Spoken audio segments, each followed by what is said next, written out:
में क्या चल रहा है उस पर बहुत गौर कीजिए। करीब 3 घंटे से प्रधानमंत्री नरेंद्र मोदी की बैठक चल रही है। मोदी ने देश की बड़ी पार्टियों के टॉप लीडर्स को इस मीटिंग में बुलाया है। कोरोना का टाइम चल रहा है, इसलिए नेता वीडियो कॉन्फ्रेंसिंग के जरिए बात कर रहे हैं। कुछ बातें मीटिंग से बाहर आई हैं, जैसे सोनिया गांधी ने सवाल उठाए हैं। सोनिया गांधी ने पूछा चाइनीज कब आए थे, सरकार ने पहले क्यों नहीं बताया। लेकिन सबसे बड़ी हेडलाइन शिवसेना चीफ उद्धव ठाकरे ने दी। उद्धव ठाकरे ने प्रधानमंत्री पर पूरा भरोसा जताया। कहा भारतीय सेना में इतनी क्षमता है कि चीन की आंखें निकालकर हाथ पर दे दें।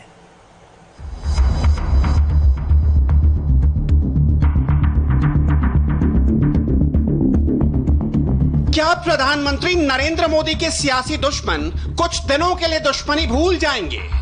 आज ऑल पार्टी मीटिंग में देश की टोटल लीडरशिप के साथ प्रधानमंत्री की बहुत महत्वपूर्ण मीटिंग हुई। मुद्दा चीन का था और मौका चीन के खिलाफ बड़े निर्णय को लॉक करने का। एक प्लेटफॉर्म पर पक्ष और विपक्ष दोनों आए। यहां मोदी के दोस्त भी हैं और मोदी के सियासी दुश्मन भी।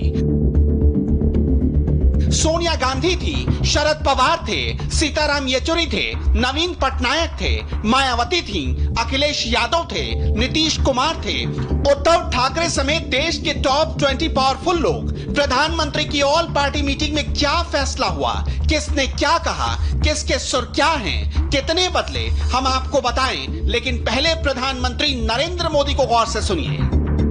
हमने हमेशा से ही अपने पड़ोसियों के साथ एक कोऑपरेटिव और फ्रेंडली तरीके से मिलकर काम किया है।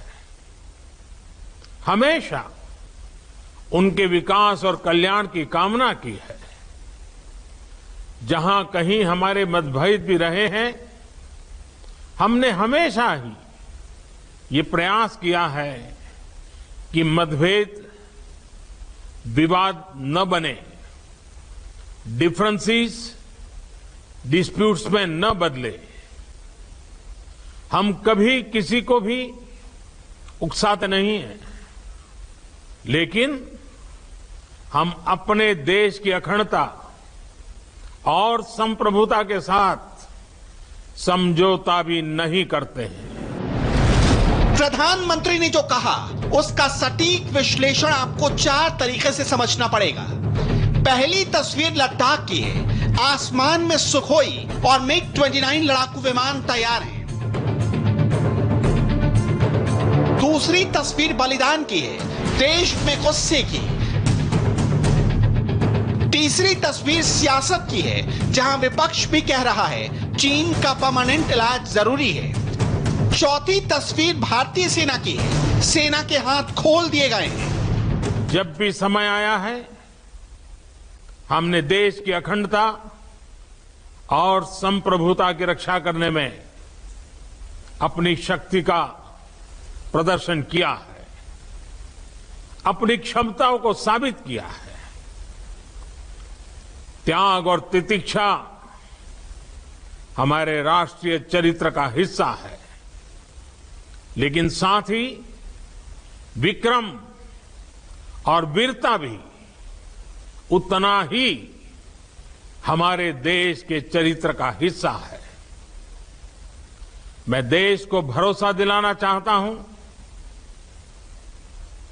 हमारे जवानों का बलिदान व्यर्थ नहीं जाएगा। प्रधानमंत्री ने कसम खाई 20 जवानों का बलिदान व्यर्थ नहीं जाएगा। नरेंद्र मोदी ने आज देश की सभी पार्टियों को भरोसे में लिया। टोटल लीडरशिप को भरोसे में लेने के बाद चीन के खिलाफ अगली लड़ाई लॉन्च होगी, क्योंकि चीन के साथ मैदान जंग में सिर्फ बम बंदूक नहीं बल्कि हर लेवल पर लड़ाई लड़नी है। यह बहुत जरूरी है, क्योंकि चीन में डेमोक्रेसी नहीं है। वहां एक पार्टी की सरकार है, एक पार्टी का नेता जिनपिंग देश के मुखिया हैं।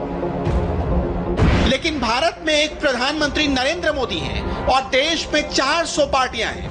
आज चीन को चित्त करने के लिए देश के 18 मुख्य राजनीतिक दलों को एक लाइन पर, एक पेज पर एकजुट होना होगा, क्योंकि चीन के खिलाफ इकोनॉमी और मिलिट्री एक्शन के फैसले पर सबका साथ जरूरी है। यह बहुत मुश्किल है, सभी एक सुर में बोले।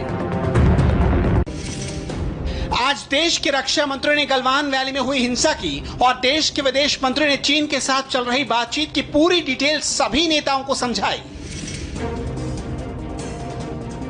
आज ऑल पार्टी मीटिंग में टॉप लीडरशिप ने क्या फैसला लिया, ये तभी पता चलेगा जब देश की सभी बड़ी पार्टियों की लाइन आपके सामने क्लियर हो। सबसे पहले बात कांग्रेस की। कांग्रेस के अंतरिम अध्यक्ष सोनिया गांधी ने 48 घंटे पहले वीडियो संदेश जारी किया, सरकार और सेना को फुल सपोर्ट की बात कही।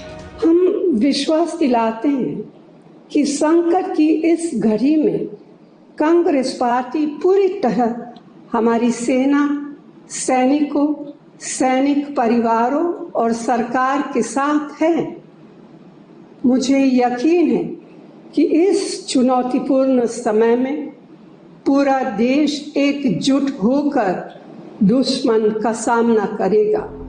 लेकिन ऑल पार्टी मीटिंग से पहले सभी पॉलिटिकल पार्टियों के बीच कॉन्फिडेंस बिल्डिंग पर बात होती। उससे पहले पूरी कोशिश को राहुल गांधी बार बार अपने ट्वीट करके क्रिटिसाइज करने लगे। सीरियस इशू पर पॉलिटिकल चश्मे से देखा, चीन को लेकर सरकार को घेरा। ऐसा लगता है कि सोनिया गांधी और राहुल गांधी की बात चीन के मुद्दे पर पूरी तरह से मैच नहीं करती है। 1962 से लेकर आज तक जब जब संकट आया, प्रधानमंत्री बदलते रहे लेकिन देश एकजुट रहा। पक्ष विपक्ष एक साथ लाइन पर आए, लेकिन राष्ट्रहित में हुई ऑल पार्टी मीटिंग के बाद कांग्रेस ने क्या कहा, ये भी समझिए। प्रधानमंत्री नरेंद्र मोदी द्वारा बुलाई गई सर्वदलीय बैठक में कांग्रेस अध्यक्ष सोनिया गांधी ने तमाम सवाल उठाए। उन्होंने ये भी सवाल उठाया कि बैठक पहले क्यों नहीं बुलाई, जब चीन और भारत की सीमा पर विवाद की जो रिपोर्ट्स हैं वो 5 मई से ही आनी शुरू हो गई थी, तो सरकार ने बैठक बुलाने में इतनी देरी क्यों की। आपके लिए समझना बहुत जरूरी है कि कांग्रेस के पॉलिटिकल पार्टनर भी चीन के इशू पर राहुल गांधी से अलग हैं। इसे आप एनसीपी सुप्रीमो शरद पवार की लाइन से समझ सकते हैं। शरद पवार ने मौजूदा हालात पर देश की सेना और सरकार पर विश्वास जताया। सर्वदलीय बैठक में एनसीपी सुप्रीमो शरद पवार ने 2 टूक शब्दों में कहा कि यह विवाद का विषय नहीं होना चाहिए कि सैनिक हथियार लेकर गए या नहीं। यह मामला संवेदनशील है और अंतर्राष्ट्रीय समझौतों के ऊपर ही इसे छोड़ देना चाहिए। ठीक ऐसे ही महाराष्ट्र में कांग्रेस के साथ सरकार चला रहे उद्धव ठाकरे कुछ नहीं बोले, डुगडुगी नहीं बजाई, आज अपनी बात सीधे प्रधानमंत्री को बताई। सर्वदलीय बैठक में शिवसेना सुप्रीमो उद्धव ठाकरे ने कहा कि भारत शांति चाहता है, लेकिन इसका मतलब ये नहीं कि वह कमजोर है। चीन की प्रकृति हमेशा से ही धोखा देने की रही है। भारत अब मजबूर नहीं बल्कि मजबूत है और भारत की सरकार में क्षमता है दुश्मनों के आंख को निकालकर हाथ में दे देने की। डीएमके नेता एमके स्टालिन ने शहीदों को श्रद्धांजलि दी। गलवान वैली में हुई हिंसा को पॉलिटिकल चश्मे से नहीं देखा। बंगाल के मुख्यमंत्री ममता बनर्जी ने पॉलिटिकल डिफरेंस को छोड़कर आज मुश्किल टाइम में केंद्र सरकार और सेना के साथ खड़ी हैं। ममता बनर्जी ने आज प्रधानमंत्री से यही कहा कि देश की एक एक इंच जमीन महफूज रहनी चाहिए।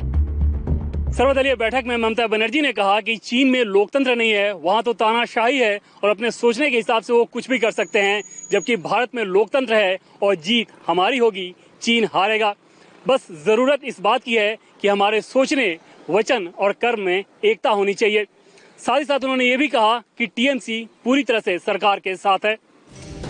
ऑल पार्टी मीटिंग में मायावती ने अपनी बात रखी। प्रधानमंत्री नरेंद्र मोदी की लीडरशिप पर पूरा भरोसा दिखाया। चीन के खिलाफ कड़े और बड़े एक्शन की बात कही। बीएसपी सुप्रीमो मायावती ने भी सर्वदलीय बैठक में कहा कि वह पूरी तरह से प्रधानमंत्री और सरकार के साथ है। साथ ही साथ उन्होंने इस बात पे जोर दिया कि चाइना को काउंटर करने के लिए ट्रेड और इन्वेस्टमेंट के विषय पर फोकस रखना चाहिए। वहीं समाजवादी पार्टी के नेता अखिलेश यादव ने टेंशन के बीच इशू को पॉलिटिसाइज किया, लेकिन चीन के खिलाफ एक्शन की बात कही। आज प्रधानमंत्री के साथ मीटिंग में अखिलेश यादव की जगह राम गोपाल यादव शामिल हुए। राम गोपाल यादव ने चीन के खिलाफ सख्त आर्थिक प्रतिबंध की बात कही। सीपीआई के नेता डी राजा ने ऑल पार्टी मीटिंग में प्रधानमंत्री नरेंद्र मोदी से इशू को शांतिपूर्ण तरीके से सॉल्व करने की बात कही, इशू को डी एक्सेलरेट करने की बात कही। लेफ्ट पार्टीज ने पंचशील सिद्धांत पर जोर देते हुए शांतिपूर्ण समाधान की बात कही। साथ ही साथ ये भी कहा कि इस मामले में अमेरिकी दखल को रोकना चाहिए। आज इस मीटिंग में बड़ी पॉजिटिव अप्रोच देखा। देश की टॉप लीडरशिप सरकार और सेना के साथ दिखी। आंध्र प्रदेश के मुख्यमंत्री जगन रेड्डी हों, ओडिशा के मुख्यमंत्री नवीन पटनायक हों, तेलंगाना के मुख्यमंत्री चंद्रशेखर राव हों, सभी ने एक सुर में कहा कि आज देश की पॉलिटिकल पार्टी को चीन के इशू पर एक लाइन पर आने की जरूरत है। केंद्र सरकार को फुल सपोर्ट करने की जरूरत है। चाहे तमिलनाडु की पार्टी डीएमके हो, तेलंगाना की टीआरएस या फिर उड़ीसा की बीजेडी या नॉर्थ ईस्ट की पार्टियां, सर्वदलीय बैठक में अधिकांश पार्टियां प्रधानमंत्री और केंद्र सरकार के साथ चीन के मसले पर खड़ी दिखी। देश की 18 बड़ी पार्टियों ने पूरे इशू की सीरियसनेस को समझा। मैक्सिमम पार्टीज प्रधानमंत्री नरेंद्र मोदी के नेक्स्ट स्टेप के साथ खड़ी दिखी। देश हित में पूरा राष्ट्र एक साथ खड़ा है। और झूठ बोलने का उस्ताद चीन एक बार फिर पूरी दुनिया को झूठी कहानी सुना रहा है। चीन की राजधानी बीजिंग में कोरोना की सेकेंड वेव ने हमला कर दिया है। बीजिंग से 1,500 से ज्यादा फ्लाइट्स कैंसिल कर दी गई हैं। लोगों के बीजिंग से बाहर जाने पर रोक लगा दी गई है, मगर चीन अभी भी कह रहा है कि हमारी राजधानी में ऑल इज वेल।